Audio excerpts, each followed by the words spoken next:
Hi everyone, Lacey and Brady again from History with Cats, and we're here today to give you a little bit of historical background behind one of the deadliest pandemics in history. Today we are talking about the Black Death.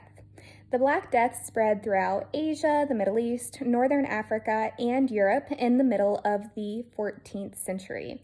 And there were actually 3 different types of plague being spread at this time, but the one that you're most likely to have heard of is the bubonic version of the plague.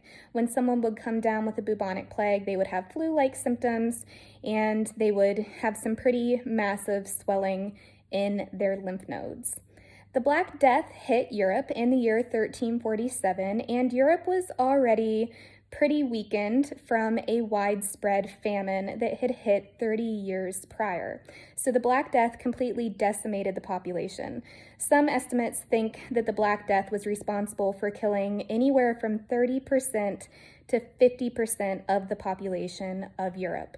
And different outbreaks of the Black Death would continue to pop up for centuries to come. Now, people at the time didn't know what caused the Black Death, but now we know that it was caused by a bacteria called Yersinia pestis, which likely originated in Asia and was transmitted along trade routes through fleas and rats. When someone would be bit by an infected flea, they would come down with the plague. People also didn't know how the plague spread at the time because they didn't know that fleas were responsible for spreading it.